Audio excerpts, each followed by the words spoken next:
Herbalist Guide to Skyrim. Herbalist Guide to Skyrim by Agneta Falia. Those avoiding this northern province due to claims of barbarism or concerns over climate are doing themselves a disservice. In fact, Skyrim has a wealth of materials that every alchemist would do well to avail himself of. I have traveled extensively throughout this land, and here are but a few of my findings. Bleeding crown. The caps of these mushrooms do indeed appear smeared with blood, though it is often hard to see in the dark, damp places in which they grow. Not uncommonly found in Skyrim, their abundance is countered by the difficulty in acquiring them. As any experienced herbalist knows, the darkest of caves often conceal far more than mere mushrooms.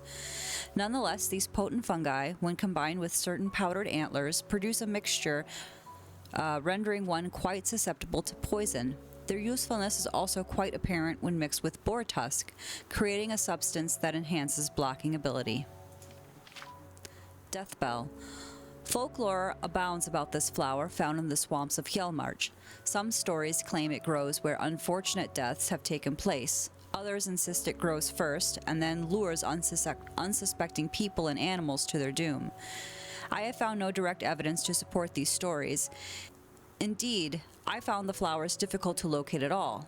While it is most well known for its use in poisons, it would be remiss to overlook the blooms of the death bell are very effective in mixtures for boosting one's alchemy skill. Dragonfly. A surprising number of insects survive in Skyrim's climate, many thriving in the lower southern areas of the province.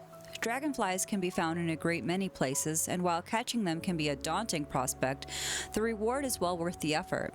It was beyond the scope of my research to determine whether the orange and blue dragonflies are fully different breeds or merely simple color variations, but through experimentation I found that the orange dartwing, when combined with the very hardy barnacles found along the coast, transfer some of their flighty nature, giving the herbalist some very nimble fingers.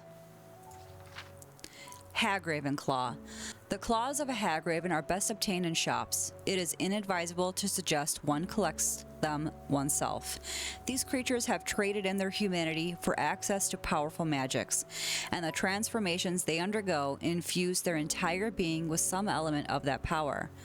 The powdered claws makes one more resistant to magic, but an especially curious property of the claws is revealed when mixed with snowberries, often found in Skyrim's higher elevations. I found myself capable of comprehending enchantments I had believed mystifying after ingesting the mixture, and have passed this knowledge on to several court wizards who were grateful for the knowledge. Jazzbay. There was a time when it would be considered treason to pick one of these grapes without express permission from the Emperor himself. It is my understanding that although growers in Skyrim were successful in improving the fruit's survivability, it came at the cost of flavor. No longer is it quite the prize it once was, and yet, growing amidst the volcanic tundra of Eastmarch, it is still immensely useful for concocting potions. Mages value it highly, as it can be combined with simple garlic to enhance the regeneration of magicka. While no longer against the law, picking these grapes in large amounts is best kept to oneself. Lunamoth. As with the dragonflies, I was taken aback by the number of butterflies, moths, and other insects that manage to thrive in Skyrim. The Luna moth is especially beautiful. Its thin, almost ephemeral wings seem too delicate to hoist anything into the air, giving them an almost magical appearance. Indeed, that sense extends to the properties they exhibit when crushed and distilled, an action I admit was difficult to perform at first. No matter my resolve to discover all that Skyrim has to offer, these creatures are simply that beautiful. While they can be used for creating poisons that damage magicka, I feel that would be a waste of their potential. Do not be alarmed if, when the wings are broken down almost completely, they appear to almost disappear under your pestle. That very quality makes the wings quite effective in potions of invisibility.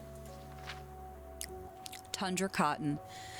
Not all Nords are savages wrapped in animal skins howling at the moons. There are a wide variety of fabrics worn throughout the land, thanks in no small part to the stubborn tundra cotton plant.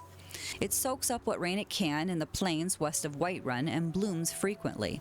While it does not exhibit any of the more striking alchemical properties, it is a staple in potions for not only fortifying unarmed combat, but for fortifying block as well.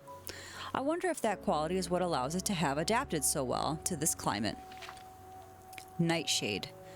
The name and shape of this plant are known to all. Long understood to be one of the more potent components in many poisons, the average Nord keeps his distance from the bright purple flowers nestled among the dark leaves.